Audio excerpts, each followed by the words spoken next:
Allora si diceva dai monti al mare, dalla Carnia al Friuli, Basso Friuli. Noi invece dal di là del tagliamento siamo andati proprio in Carnia, a Verzenis, o meglio in una delle frazioni di Verzenis, dove c'è un locale che ha in sé tanta di quella storia che meriterebbe veramente studiata. Pensate, qui alla Stella d'Oro c'era il comando delle truppe cosacche in Friuli durante l'ultima guerra.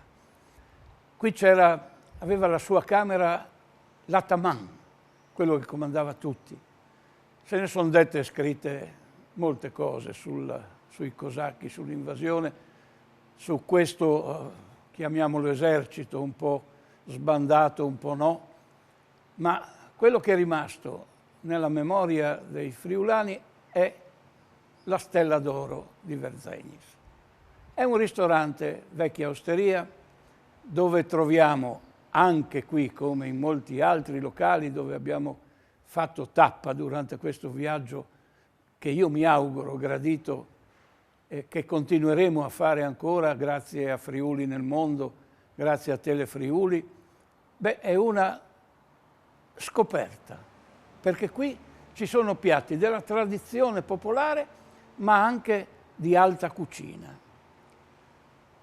Non è bello starvelo a raccontare, quello che qui si può degustare, quei profumi che si possono sentire e quei sapori che si possono assaggiare. Non è bello perché? Perché bisogna che ci veniate. È qui che dovete, stavo per dire con le mani, no, con il palato, assaggiare. Stella d'Oro, a Verzenis. Andiamoci insieme. Ecco, siamo qui in questa particolare osteria, la Stella d'Oro, a Verzenis, molto particolare, molto antica, diciamo risale come nucleo del paese centrale, risale più o meno al 1240, quando si trovano le prime tracce della chiesa, che è la Pieve di Verzenis. Ovviamente dopo negli anni ha subito parecchie modifiche, fino a giungere, diciamo, all'ultima trasformazione del 71 che ha dato la conformazione attuale. E la licenza di cui noi siamo sicuri essere quindi trattoria e anche locanda come cambio cavalli, ovviamente quella volta, è del 1890 e diciamo è stata, a parte fino ad oggi, sempre osteria e locanda, tranne diciamo il momento in cui nella seconda guerra mondiale, durante la seconda guerra mondiale, era stata sequestrata proprio tutta la locanda dal generale Krasnov, in quanto aveva trovato in questa locanda proprio un punto di osservazione ottimale per, diciamo, strategico durante la seconda guerra mondiale. Era la residenza appunto del generale e di sua moglie e basta. Diciamo si sono fermati anche molto poco, perché i cosacchi sono arrivati durante l'estate del 44, hanno iniziato ad arrivare in Friuli e poi su fino in Carnia in cui la terra era stata promessa da Hitler, diciamo così, in cambio della loro collaborazione per la guardia dei confini e per un'attenzione particolare contro i partigiani, diciamo, che stavano poi nascendo in quel periodo lì. In cambio gli era stata promessa questo piccolo lembo di terra della Carnia, insomma, via. E le cose poi sono andate diversamente. Nel 45 febbraio è arrivato appunto il generale, ma si sono fermati solo alcuni mesi, perché nel maggio già diciamo battevano la ritirata verso l'Austria, dove hanno seguito l'epilogo poi è stato insomma abbastanza truce. E niente, poi appunto giungiamo ai giorni nostri. Prima di tutto nel 1956 la locanda è stata acquistata dagli attuali proprietari, signori De Otto, che hanno portato avanti sempre la tradizione della cucina fino agli anni 90, oltre agli anni 90, e dopodiché siamo sopraggiunti noi con la socia Sara, che poi vi presenterò, e mio fratello Adriano alla cucina. Diciamo, abbiamo inteso continuare questa tradizione un po' particolare nel senso che abbiamo per scelta voluto continuare la tradizione carnica, sì, un pochino però rielaborata, rivisitata, e soprattutto ci siamo dedicati da sempre a fare i nostri primi piatti, le paste tradizionalmente sempre in casa e cotte al momento. Ci comporta un po' magari qualche volta di difficoltà, ma penso che sia proprio un punto di forza della locanda. Abbiamo iniziato la nostra cucina 17 anni fa mantenendo la tradizione con piatti tipici come i tiarchons, il fricco, il toy divora e altri che ci hanno tramandato delle signore anziane del paese, per poi acquisire un nuovo cuoco giovane, quindi un trentenne molto spigliato e molto frizzante, che ha voluto portare delle nuove idee, trasformando la tradizione in innovazione. E quindi la nostra cucina adesso va dalle cose tradizionali a cose più innovative. Infatti ha portato per esempio la brovada musette, invece di averla come secondo lui l'ha trasformata in un raviolo. La Stella d'Oro si compone in due sale interne e una terrazza esterna. Abbiamo trasformato una cantina che una volta veniva usata per il vino, dalla Damigiana lo imbottigliavano e noi invece l'abbiamo trasformata in una cantinetta come saletta da pranzo, e abbiamo la sala principale che è vicino al bar. Abbiamo anche una terrazza esterna sotto una vite, anche quella molto antica, che avrà 50 anni, insieme al suo glicine, che anche quello ormai ha i suoi 50 anni. Vi facciamo un invito a venire a trovarci a Villa di Verzegnis, siamo a 10 minuti di Tolmezzo, e vi aspettiamo con la nostra cucina e i nostri cuochi. Allora, questo è il nostro Talking Bride, è rivisitato. Invece di usare la solita crema di formaggio come veniva usata una volta, abbiamo pensato di usare una crema di burrata che è più sfiziosa e poi è più originale, e il resto, il piatto viene completato con una polentina tenera che viene cucinata con una parte di acqua e una parte di latte, poi il sale e un goccetto di olio d'oliva per dargli un po' di sapore.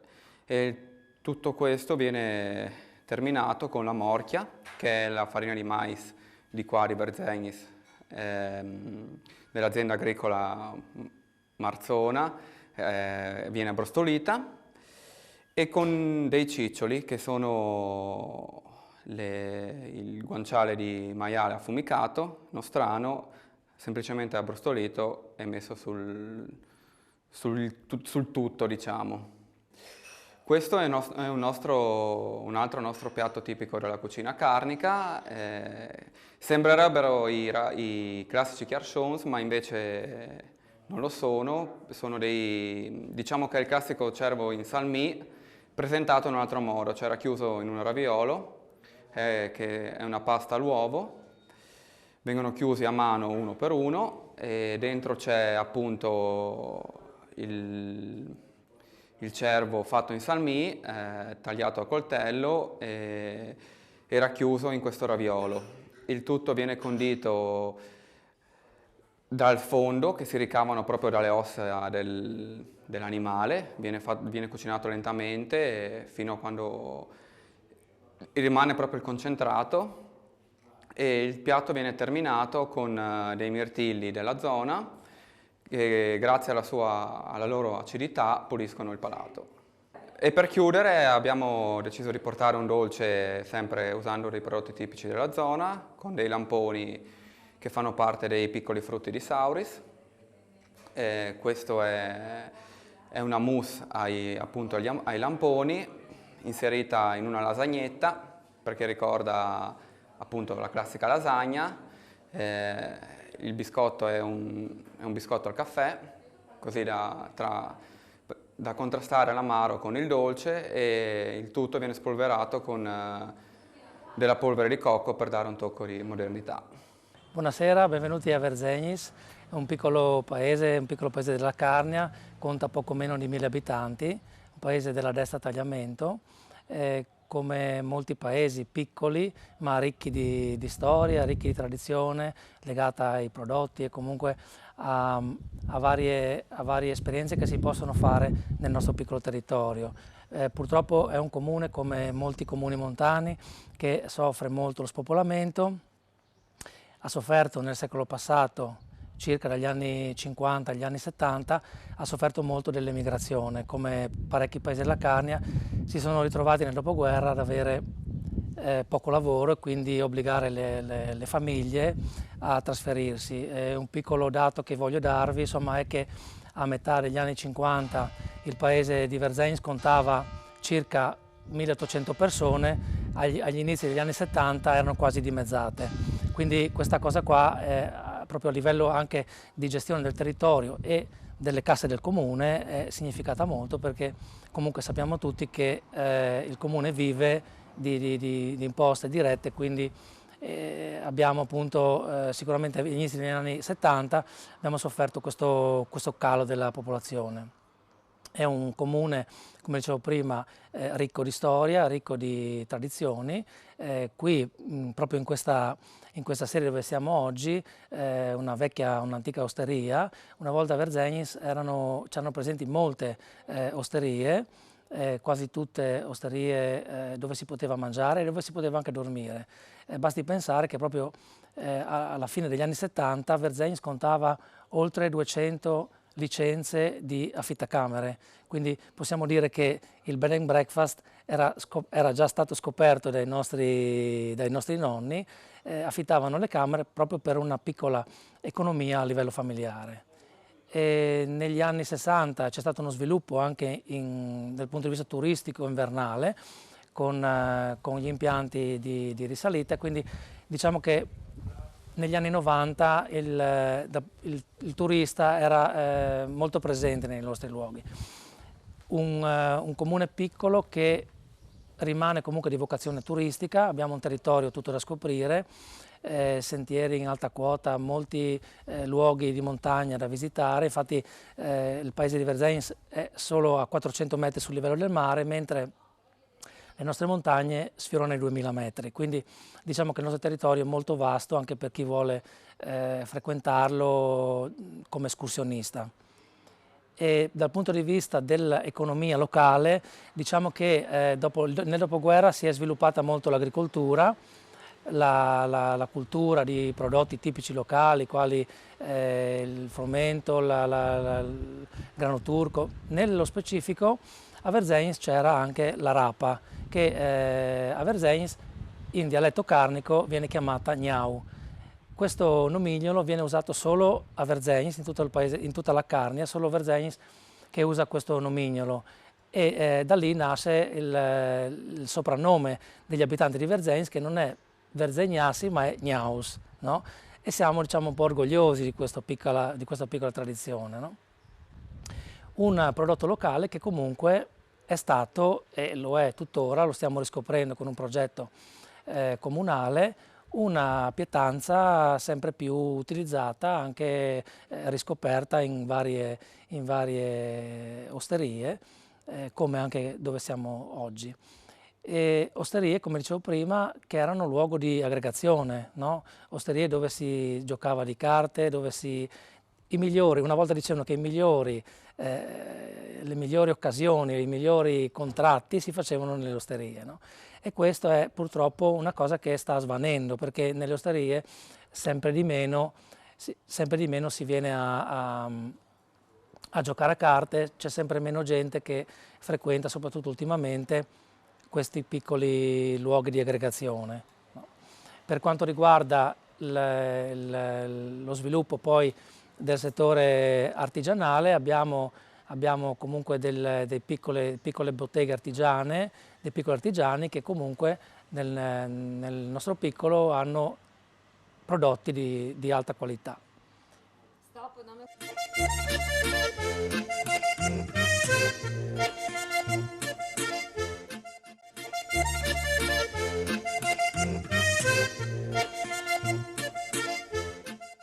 Di fronte all'osteria Stella d'Oro sorge la pieve di San Martino di Verzegnis.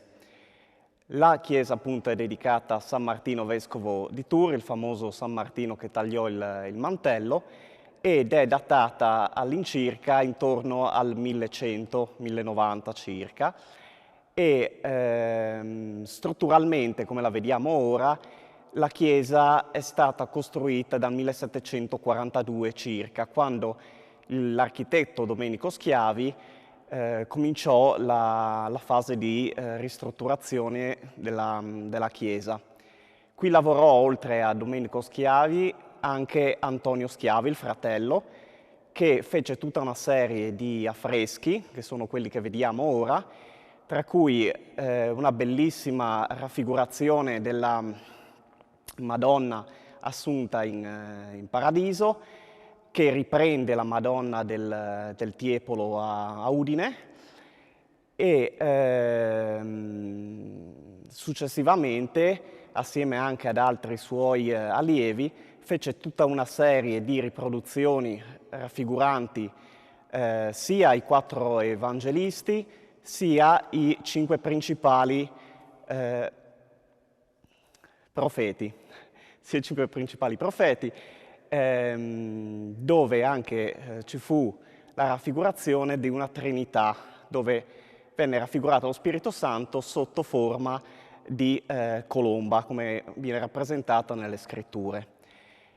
Ci sono delle opere d'arte molto importanti all'interno della chiesa, tra cui una pala d'altare raffigurante Sant'Emidio, che era il santo che veniva così invocato a protezione dei terremoti, e questa pala risale alla seconda metà del 1700.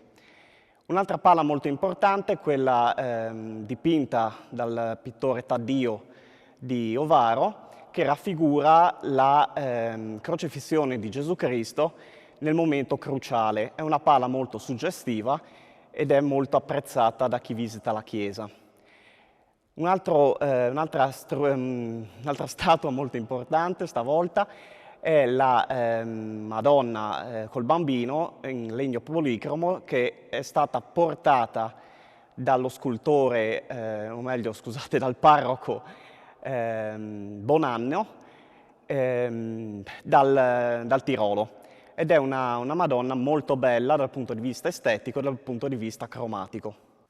La festività principale è quella appunto dedicata a San Martino, ed è l'11 di novembre, dove qui viene celebrata la Santa Messa e la comunità si riunisce per un momento conviviale dopo la Santa Cerimonia.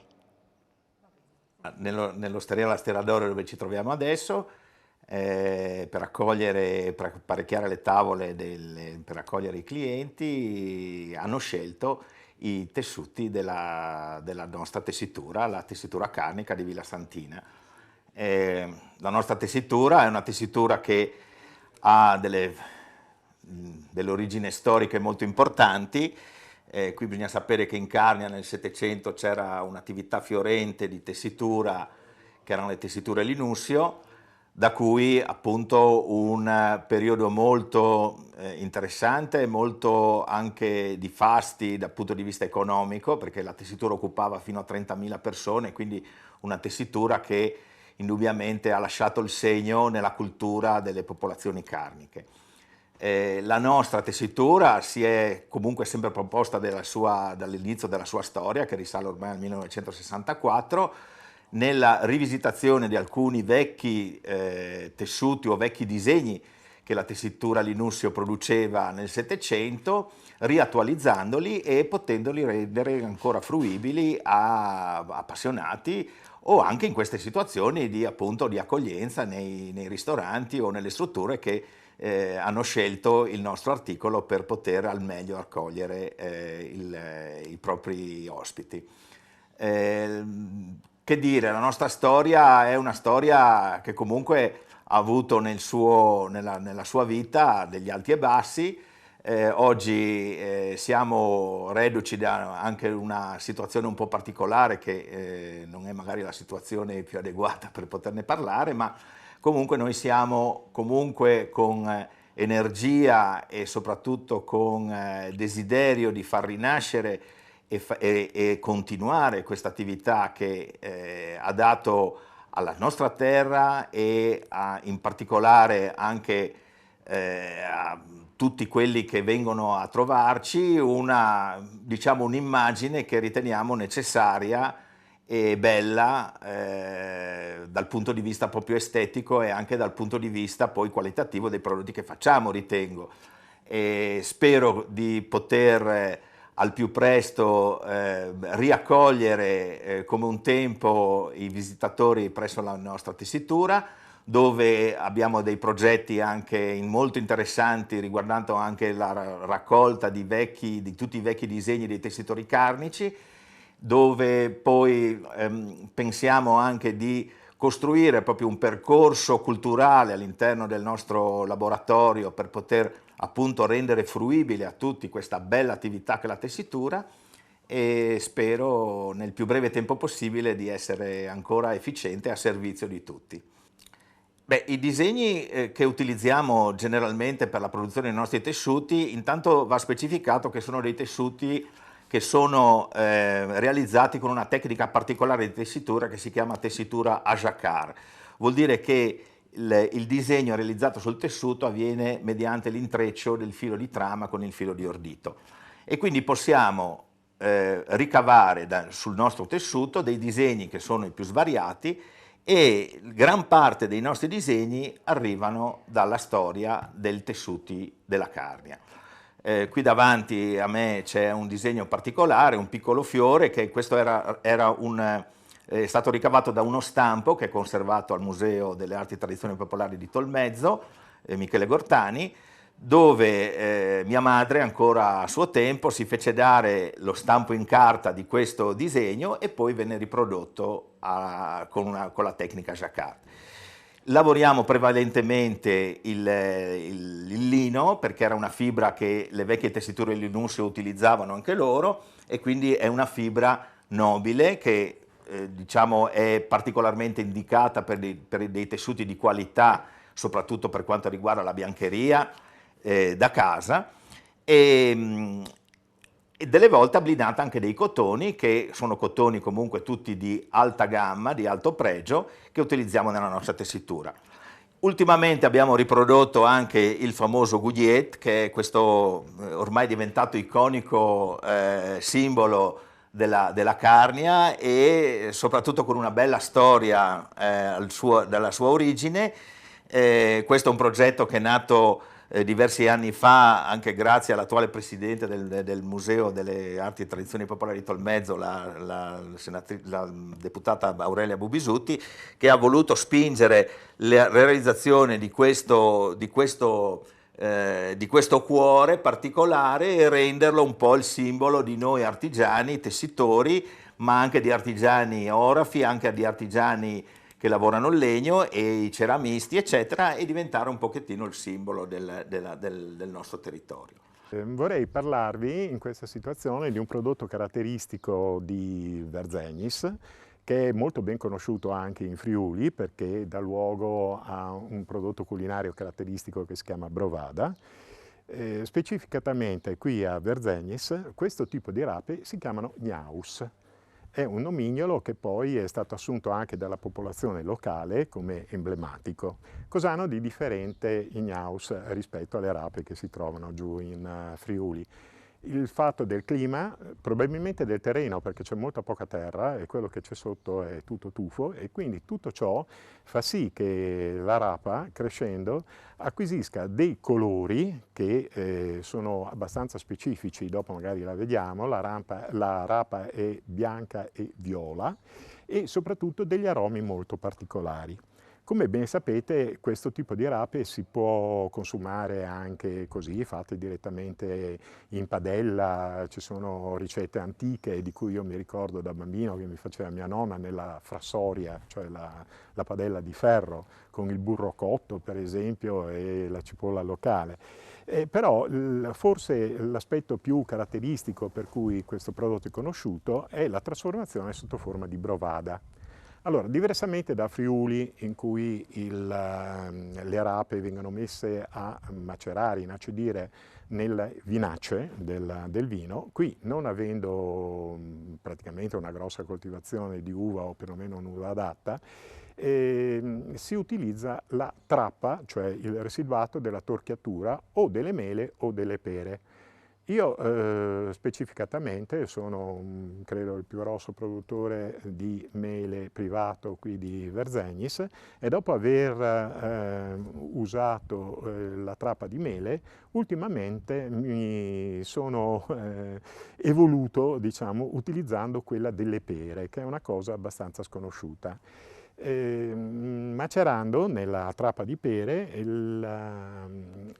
Gnaus acquisiscono degli aromi molto particolari.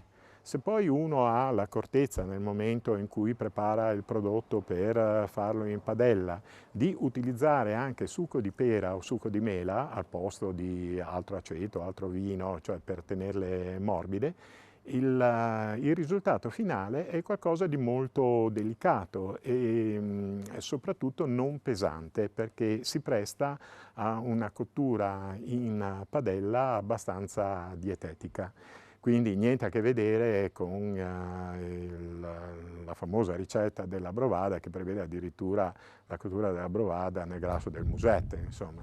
Poi si può aggiungere sempre comunque un salume, che può essere una soppressa, del salame, farla direttamente in padella, e viene addirittura un piatto a sé stante. Come tutte le cose belle, anche stavolta il nostro appuntamento è arrivato alla fine. Dobbiamo chiudere.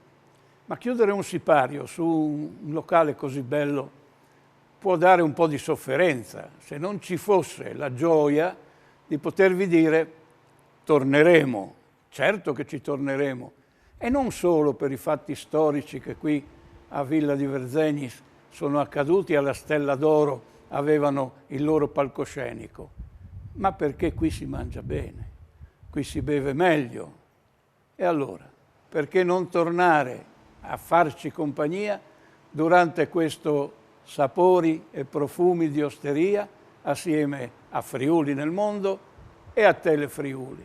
Venite, venite con noi ancora.